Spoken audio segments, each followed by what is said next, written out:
trailer on it and live there, all of a sudden I got to pay $5,000 a year on that property in property taxes. You see the difference there? Okay, so if you're using something, you got to pay. If you're not using, you don't got to pay, which is just complete bullshit. It just gives the rich a way of storing their wealth in something other than these things. They don't want to hold these things. They want to buy a commodity. They want something worth something. And that's what is in part also drove property values going way up, is what drove housing prices way up.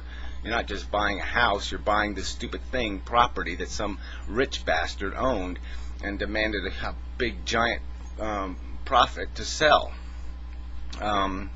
So that's part of the problem, is that land values are complete. They're the real inflation. It's because a bunch of rich people have been storing their money in land, like the Donald Trumps, for example, who own millions and millions of acres of America. And he probably pays $59.68 in property taxes on all that land. Alright, second thing.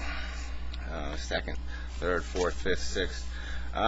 Okay, think about a house buyer and the problem that's created. Now, if you don't make it possible for people to buy houses, and you have some dopey notion, oh well, let them just rent. Well, that's a big, huge problem, because they're going to pay, number one, renting. They're going to pay more than a mortgage would cost. Okay, so they're going to pay more than what a mortgage would cost. You know what they're going to pay to buy something, to have equity in it. At the same time, you're expecting them to save money. So at the same time you're saying they should save money to buy a house outright, you're saying they should be renting. And what would be the productivity in that? So they should pay more than a mortgage, and at the same time attempt to save enough money to buy a house. And so by the time they're 40 years old and maybe have cancer, they can actually buy a house because they've saved all their money to do it, so they can buy it in cash.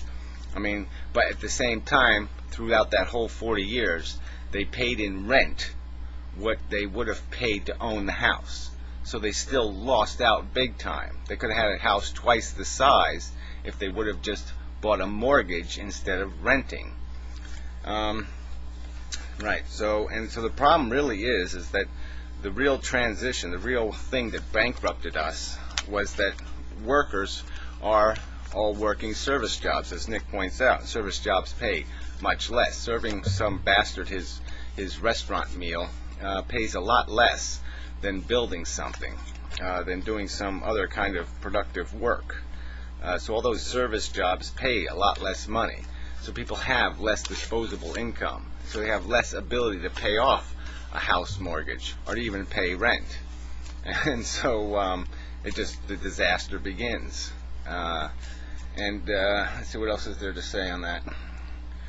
And also, because of the high premium you have to pay for the land values, there's very little incentive for people to create modest housing projects.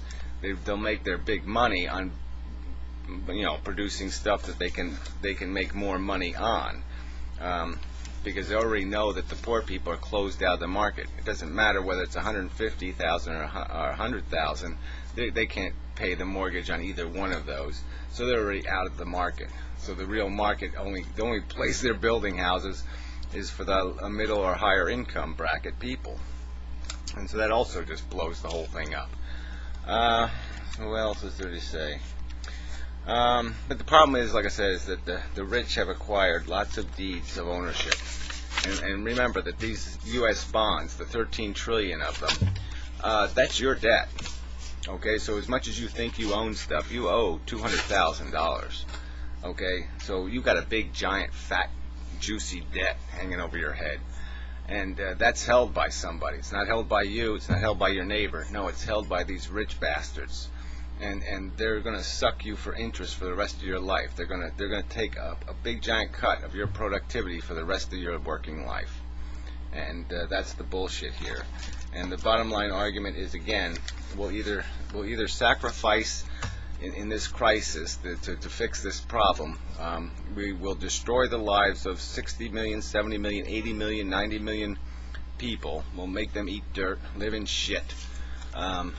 Many die, just so the rich can retain their ownership these deeds. They're not eating these deeds. They're not living in these deeds. They're not doing anything with these IOUs. Okay, these IOUs are just something it's like with their, it's the padding on their king chair.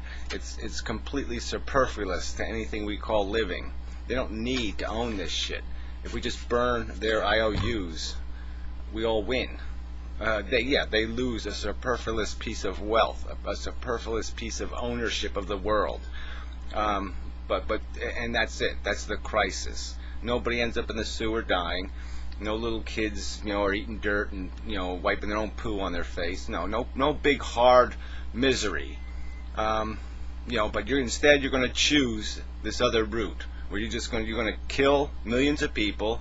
You're going to throw millions of people into desperate poverty, because you're in love with fucking capitalism. You people are so fucking goddamn stupid. It is fucking incredible. But anyway, the problem isn't the Federal Reserve. The $3 trillion they have printed is not the problem. The $13 trillion we borrowed because we didn't tax the motherfucking rich is the goddamn problem. Assholes.